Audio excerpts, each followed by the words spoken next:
Olá, queridos ouvintes do canal YouTube do Centro Espírita Irmã Rosa, muita paz. Dando seguimento ao nosso estudo do livro Boa Nova, ditado pelo Espírito Humberto de Campos, psicografia de Chico Xavier, nós vamos fazer algumas reflexões acerca do capítulo 20, que é uma linda história de renovação, a história de Maria de Magdala. Mas vamos iniciar fazendo a leitura de uma página do livro Falando à Terra, Espíritos Diversos.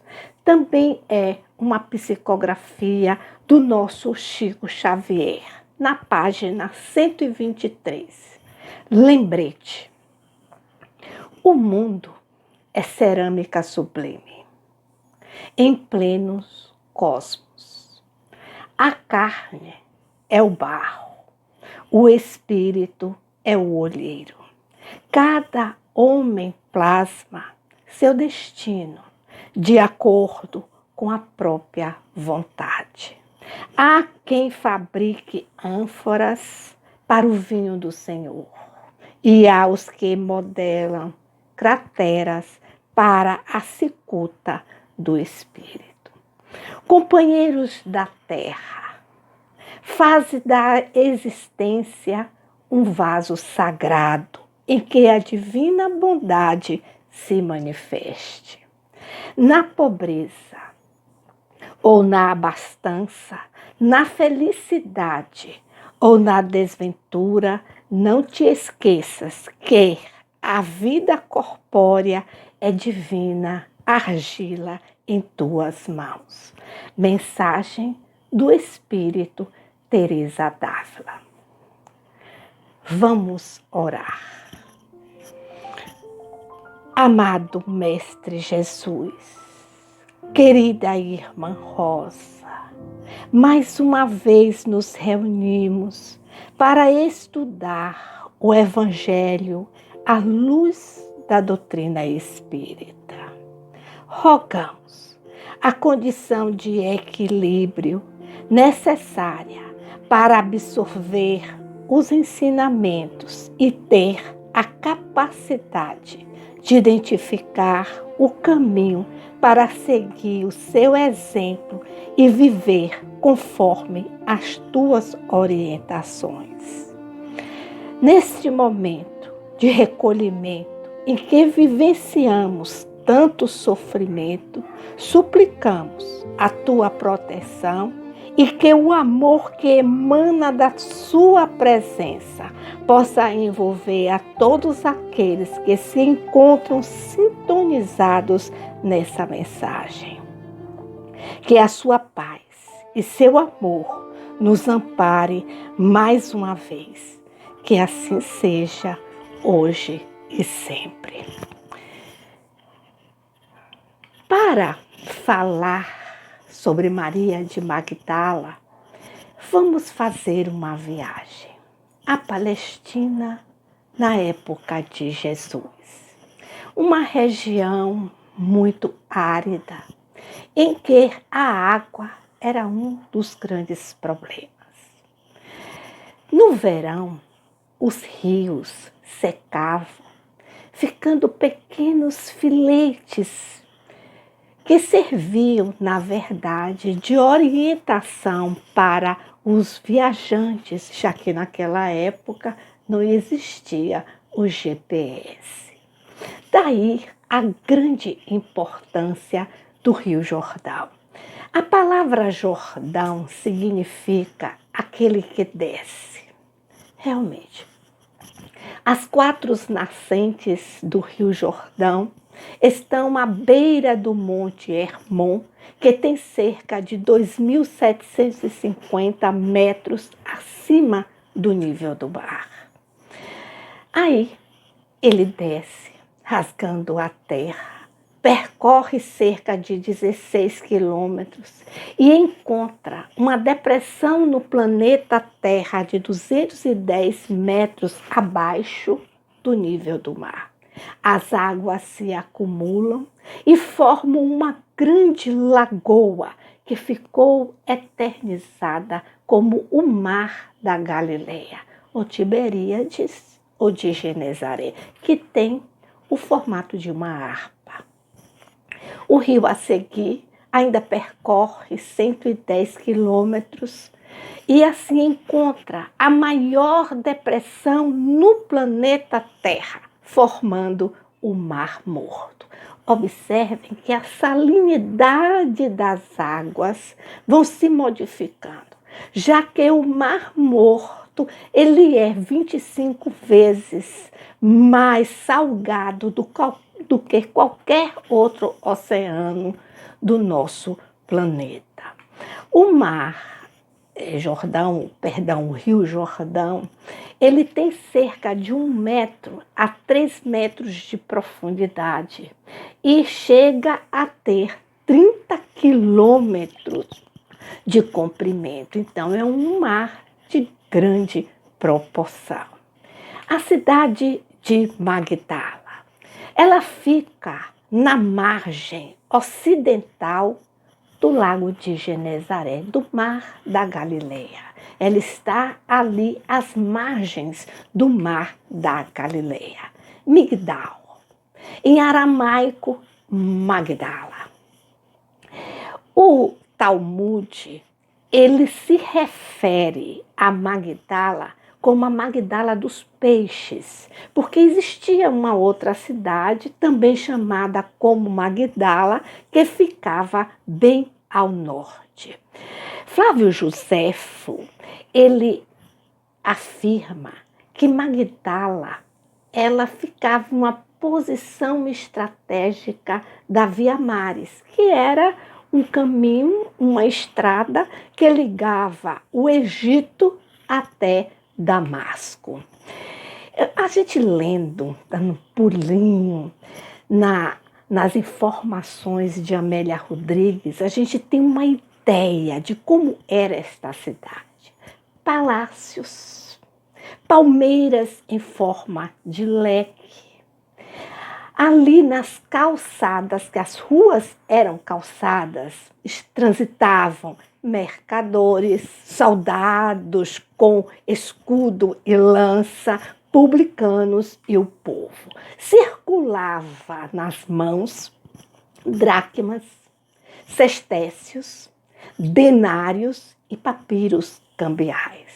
Em Magdala falava-se hebraico, aramaico e seus diversos dialetos, falava-se também o grego e o latim. Alguns historiadores informam que por 2 vezes a rainha Cleópatra esteve procurando divertimento ali em Magdala, cujo clima era muito agradável. Me perguntam sobre Magdala no tempo atual, né? Magdala foi destruída. No ano 66, Tito invadiu Magdala.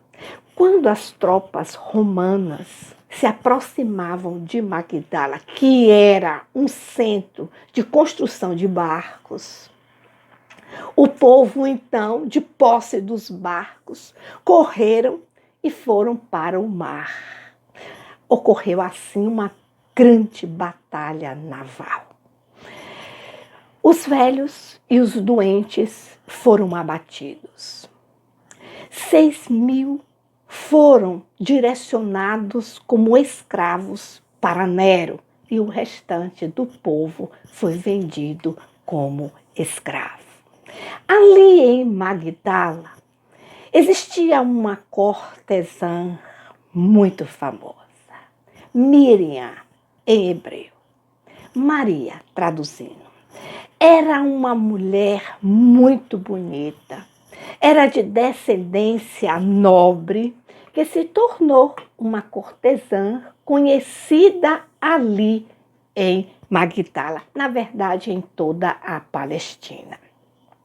Humberto de Campos a descreve assim: jovem e formosa, emancipara-se dos preconceitos férreos de sua raça.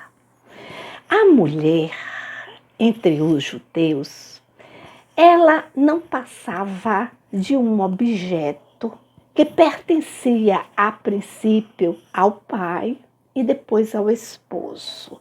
Era uma das posses legais do esposo, como a casa, como os animais, como os escravos.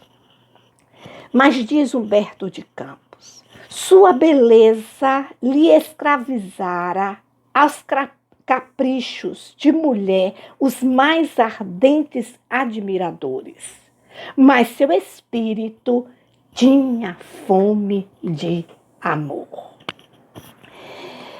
Maria de Magdala, ela tinha tudo que o dinheiro podia comprar, mas ela não podia comprar a paz, ela não podia comprar a felicidade, a plenitude. Sacerdotes dos sinétrios, príncipes, membros ricos da sociedade, comerciantes de posse, estavam aos seus pés. Mas ela confrontava-se com o vazio existencial.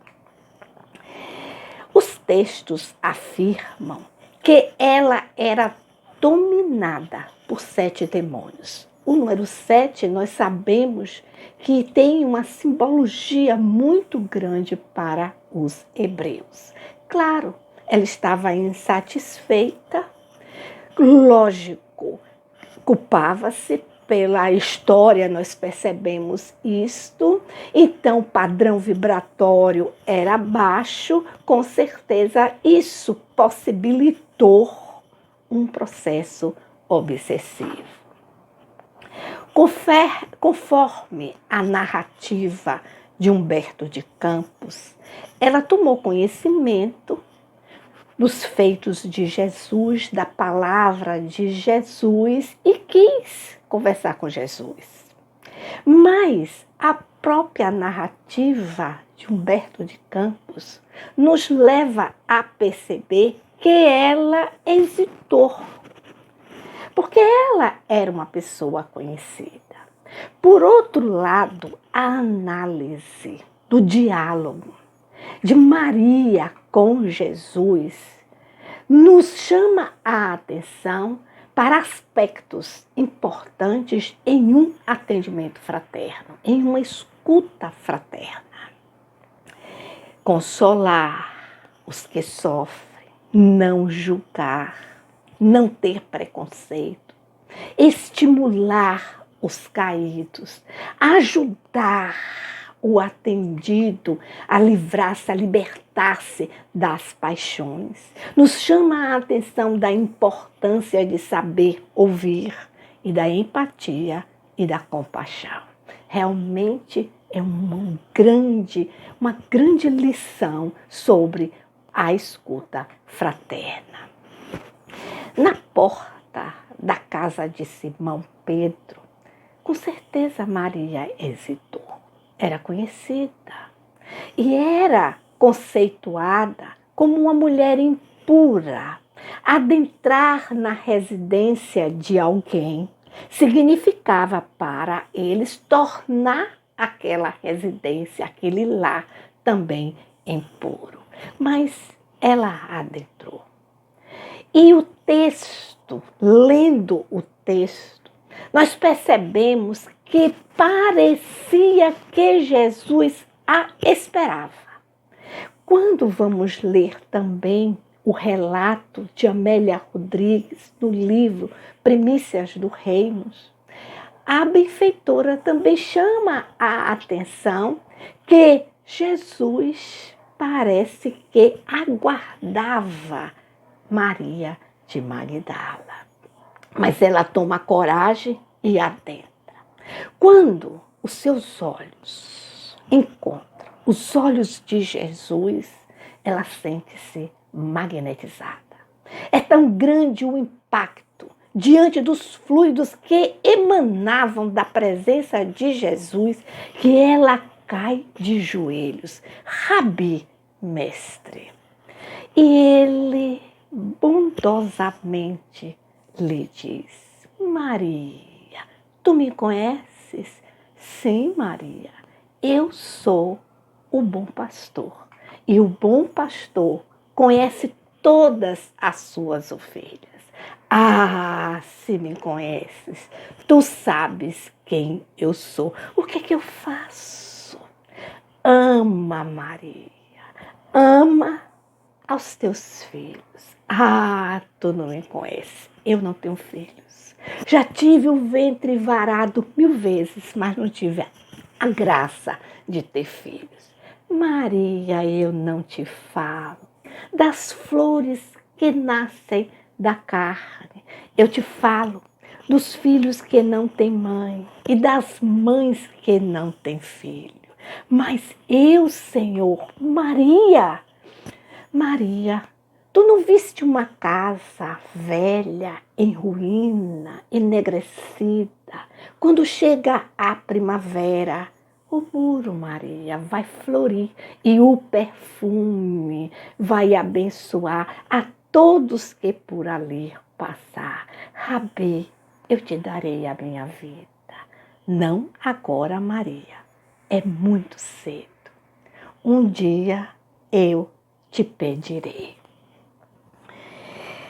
Humberto de Campos, ele escreve: vai, Maria, sacrifica-te e ama sempre, nos lembrando que nós nos encontramos em um planeta de provas e expiações. Aí diz: longo é o caminho, difícil a jornada, estreita a porta, mas a fé remove os obstáculos. É necessário esforço para se desvestir da roupa velha e assumir uma nova condição. Nada temas, é preciso crer somente. Naquela mesma tarde, ela estava ali na beira do lago, ouvindo Jesus falar da Boa Nova. Mas antes, eu lembro que na narrativa, quando Maria já estava para se despedir de Jesus, quem adentra no recinto é o dono da casa, é Pedro. E Pedro, é interessante que neste livro, Humberto de Campos apresenta o lado humano dos apóstolos. E aqui ele se refere a Pedro. Aliás, durante toda a vida de Pedro que nós conhecemos, nós percebemos o esforço que ele fez para passar a porta estreita. Ali, diante de Maria, ele lança um olhar, escreve Humberto de Campos, glacial, denotando desprezo. Por quem era Pedro? Pedro, ele era de Betsaida, irmão de André. Pedro era impulsivo. Lembram que ele cortou a orelha de Malcos, conforme Lucas, que era o escravo do sumo sacerdote no momento que Jesus foi preso. Ele negou o mestre 3 vezes. Depois da morte de Jesus, no entanto, ele assume como líder dos apóstolos. Lembramos que Pedro apoiou Paulo de Tarso na inclusão dos não-judeus na fé cristã. Ele desencarnou, ele foi crucificado no ano de 64, crucificado a seu pedido de cabeça para baixo. Os evangelistas, os 4 evangelistas, Marcos, Mateus, Lucas e João, falam do banquete de Naim, assim como Amélia Rodrigues. É muito interessante porque ali em Naim existia um fariseu chamado Simão. Simão, ele gostava de ostentar. Era um homem rico. E ele gostava de oferecer banquetes a quem estava em evidência, porque assim ele também estaria em evidência. E ele sabe que Jesus está em Magdala e manda convidar Jesus a cear em sua casa.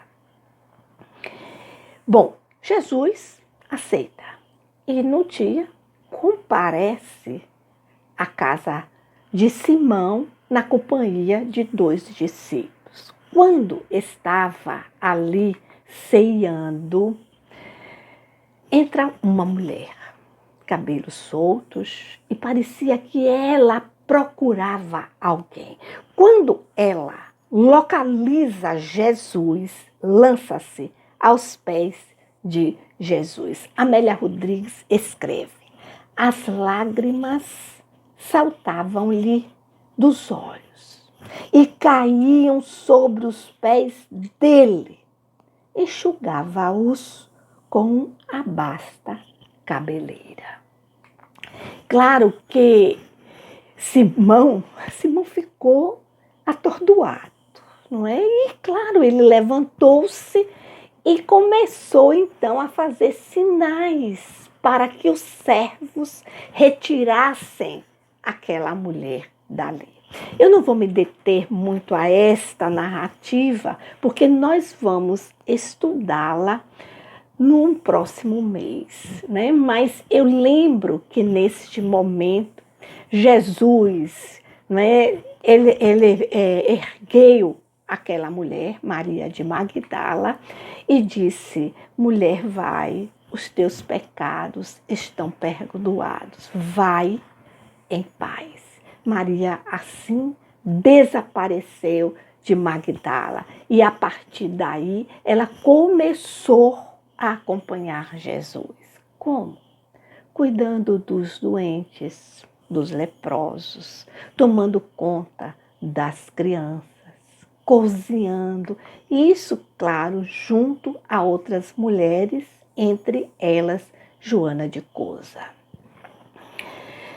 Durante o ministério de Jesus, nós percebemos o esforço de Jesus a apresentar a mulher como um ser humano, independente da sua sexualidade. E mostrando que para Deus todos nós somos iguais. E é justamente para Maria de Magdala, que tinha um passado obscuro para aquele povo, que após a ressurreição, Jesus aparece pela primeira vez.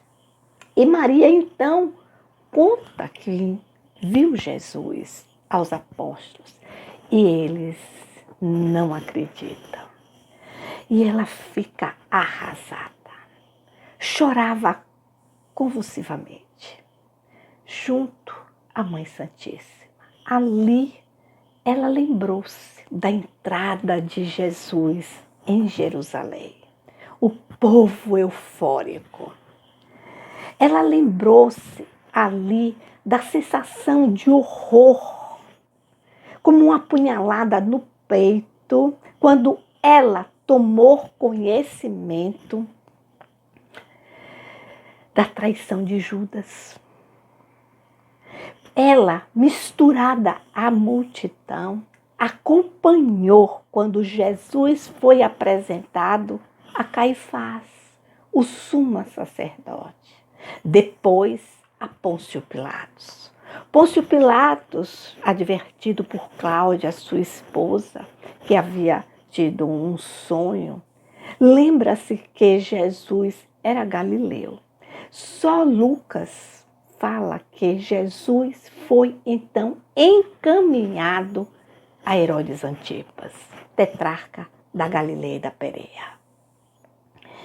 Antipas, ele queria conhecer Jesus. Na verdade, ele tinha uma curiosidade em relação aos feitos de Jesus. Questiona Jesus, mas Jesus pouco responde, é humilhado. Mais uma vez, Jesus é apresentado a Pôncio Pilatos. E Pôncio Pilatos lava as mãos. Diante da multidão, ele questiona: Barrabás ou Nazareno? E o povo liberta Barrabás. Jesus é então crucificado. Maria fica se questionando, depois daquelas lembranças, onde estariam aqueles que foram beneficiados pelo amor do Mestre? Abriu os olhos inchados e doloridos, olhou para a mãe sublime e a mãe sublime lhe disse: bom ânimo, filha. Falou ternamente a Mãe Santíssima. Em Primícia do Reino, nós vamos ler: eu o vi o Rabi, o Mestre voltou aos que o amam, mandou-me anunciá-lo aos seus irmãos. Ouve bem, Jesus vive. E a Mãe Santíssima disse: eu creio, minha filha, eu sei que o meu filho vive. É uma mensagem de esperança, né? A certeza da sobrevivência do espírito. No centro que eu frequentava em Salvador, a gente afirmava: a única certeza que temos é que vivemos. Nós vivemos independente do plano, ou do plano físico ou do plano espiritual. Bom, todos voltaram a Galileia. Jesus, ele se apresenta aos 500 da Galileia, das últimas orientações. A seguir, os apóstolos começaram, então, a se afastar daquele lugar para levar a mensagem de Jesus. E Pedro, Filipe e João planejam voltar a Jerusalém. Iriam ali fundar a Casa do Caminho. E Maria pede para seguir com eles.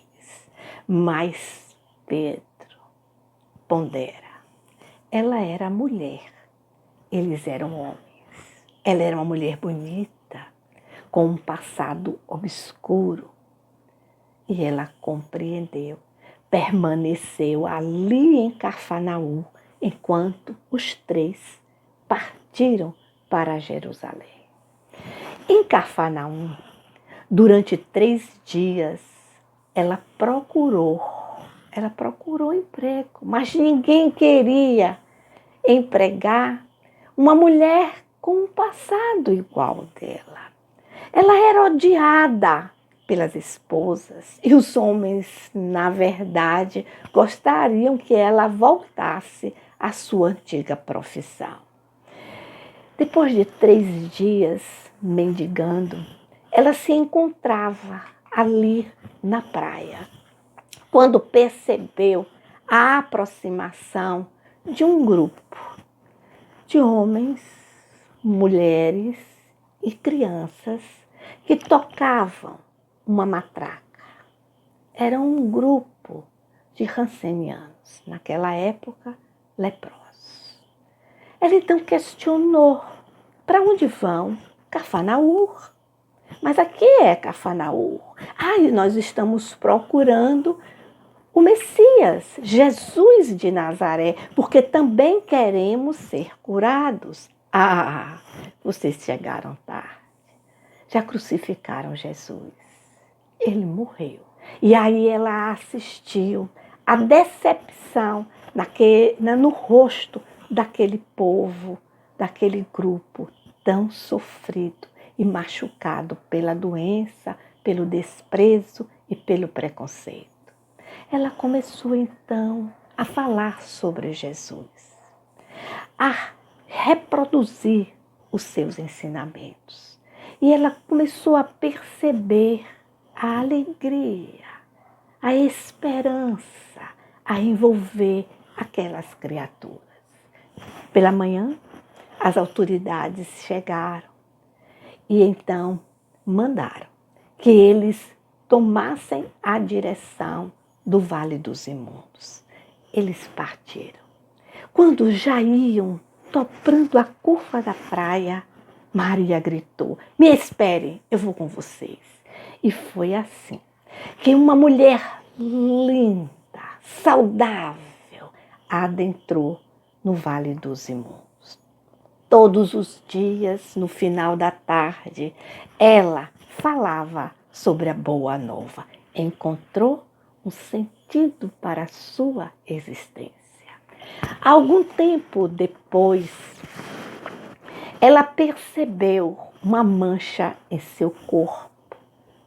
Com um graveto, percebeu que era insensível. Naquele dia, quando iniciou a sua explanação, disse: nós, os leprosos. O tempo passou. No ano 60, já não restava mais nada daquela linda mulher.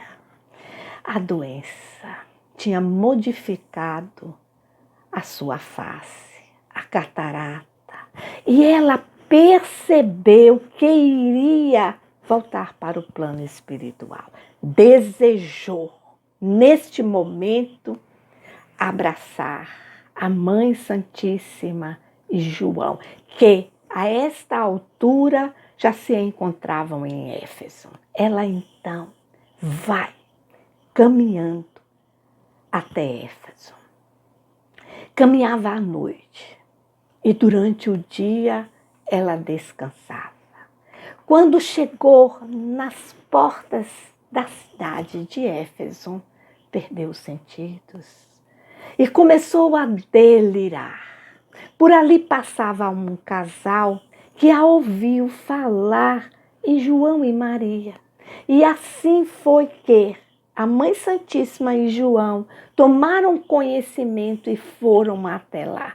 Mas Maria, com os olhos físicos, já não viu a mãe de Jesus nem João. 3 dias depois, ela desencarnou. Desencarnou e desejou voltar à praia, lá em Cafarnaum. Ali diante da praia, ela começou a contemplar as águas, as montanhas, o céu estrelado, quando ela percebeu a presença de um homem que se aproximava dela. Era Jesus que se aproximava. Ela então ouviu Jesus e Jesus então a acolheu, a abraçou. E escreve Humberto de Campos: o mestre estendeu-lhe as mãos e ela se prostergou, exclamando como antigamente: Senhor! Jesus recolheu-a brandamente nos braços e murmurou: Maria, já passaste a porta estreita, amaste muito, vem, eu te espero aqui. É muito interessante que, mais uma vez, esse texto nos passa uma mensagem de consolo, de esperança e comprova que não estamos abandonados, estamos sim acompanhados por Jesus. Eu não queria concluir sem citar uma médium, na verdade uma expoente do movimento espírita espanhol, Amália Domingo Soler.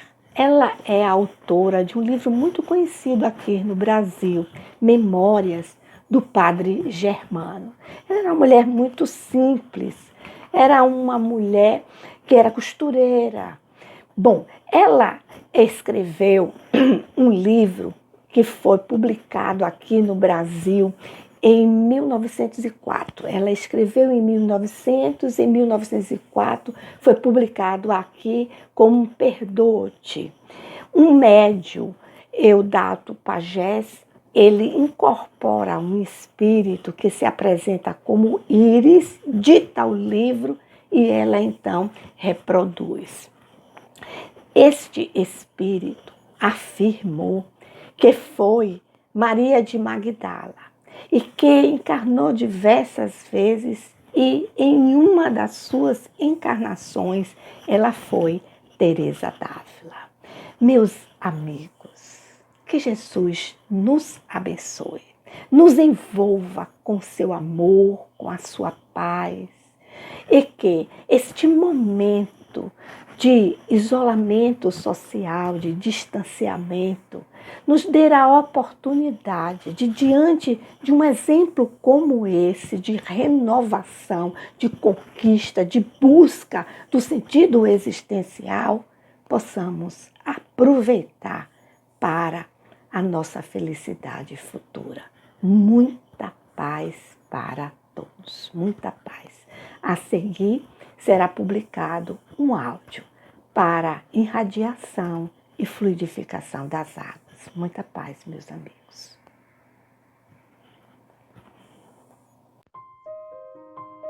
Vamos orar, irmãos. Agradecer a Deus, nosso Pai, e a Jesus, nosso Mestre, pela vida. Por cada minuto que temos aqui, neste planeta, para o nosso crescimento e aprendizado. E rogar a Deus que possamos passar por esses dias difíceis e extrair deles as lições necessárias para vivermos melhor. Jesus disse: pois, onde 2 ou 3 estiver reunidos em meu nome, ali estou no meio deles. Então, reunidos agora em família, elevemos nossos pensamentos a Deus, nosso Pai, e roguemos a presença de Jesus em nossos lares. Ele, irradiando uma intensa luz que envolve a todos nós e aos nossos familiares. Sentimos nesse momento uma onda de paz a nos envolver. Somos tomados de mais fé, mais esperança, mais otimismo. A luz de Jesus é tão forte que cada cômodo da nossa casa fica iluminado. Onde o Mestre está, há amor, o perdão, o companheirismo, o entendimento, a paz. A luz é tão intensa que expande para outras casas, iluminando outros lares, outras famílias, envolvendo a todos com o imenso amor de Jesus. E assim, rogamos ao Pai para que Jesus permaneça em cada lar desse planeta. E tocados todos pelo amor de Jesus, possamos descobrir a grande importância que é viver em família. Ajuda-nos, Pai. Te rogamos, Senhor, também, a fluidificação das nossas águas, que nelas a espiritualidade amiga deposite os bálsamos para o alívio dos nossos males. Deus, um raio, uma faixa do vosso amor pode abrasar a terra. Deixai-nos beber nas fontes dessa bondade fecunda e infinita, e todas as lágrimas secarão, todas as dores acalmar-se-ão. Um só coração, um só pensamento subirá até vós, como um grito de reconhecimento e de amor. Que assim seja, graças a Deus.